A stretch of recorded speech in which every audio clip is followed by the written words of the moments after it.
Hey, my name is Lauren Wilson, and this is my lab report for Lab 2, Lines of Charge.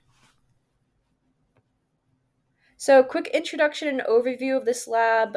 We used charge pieces of clear tape and compared the point charge model to the lines of charge model, where the tape is divided up into segments that are treated like individual point charges summed together using superposition. So, some applied principles and fundamentals for this lab. We used tape to model electrical fields of a distributed charge, and just like in Lab 1, we used Newton's second and third laws as well as Coulomb's law, and we used superposition to find charge distributed across a piece of tape. The results of this lab are shown on screen. From Lab 1, we saw that both pieces of charge tape are positively charged and repel each other, and you can see my calculated charge of tape as well as the final computational charge that I got from using estimation in the glow script model. So, some procedures and assumptions, fairly similar, if not identical, to Lab 1. Separate two pieces of tape to take an initiate transfer of electrons and find the displacement from one charge tape to the other as they repel each other. And the assumptions for this lab: ignore air resistance on a moving object. Assume that each U tape has the same net charge, and as we will see in a second, they were both positive, and the charge is evenly distributed along the tape. And because of this, we can use the equation for electric field of a uniformly charged rod, which is very useful. So, observations from Lab 1 based off of interactions with neutral, positive, and negatively charged objects, we saw that the pieces of tape were both positively charged and therefore able to repel each other. So this is the data and measurements that we gathered from the lab, just the proportions of the tape and the distance between tape pieces when they were separated. One was levitated.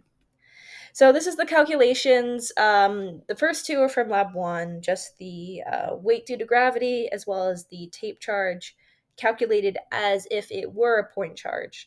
And then I used the equation for uniform charge along a rod to find the charge as shown.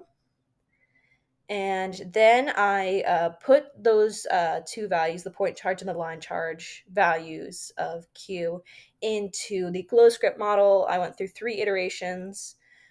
First, with the point charge, and as you can see, the magnitude of the electric force is nowhere close to the magnitude of gravitational force. And as we learned in Lab 1, those two values should be equal. Then I used the line charge. It is more accurate, but only by a slightly greater degree. And finally, using some guess and check, some estimation, I was finally able to find the charge that was most accurate. As you can see, the magnitude of the electric force is equal to the magnitude of the gravitational force.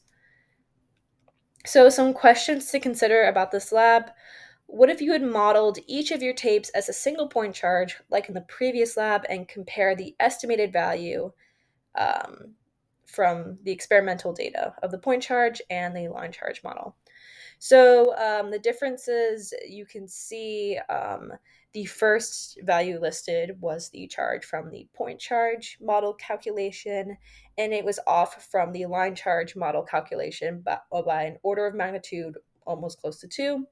And why do these two estimates differ so much? And which value is more likely to be closer to the real value and why? So, as we saw on the glow script model, the differences due to consideration of the charge being uniformly distributed across the line charge, or kind of the rod-like structure, which is what we use the equation from. Instead of a point charge, which we had done in Lab 1, the line charge considers the length of the tape in addition to the distance from the observation point. Line charge is far closer to the real value because it models the charge distribution on the tape more realistically than the point charge model. And the tape is more of a quote unquote rod like structure rather than a point charge.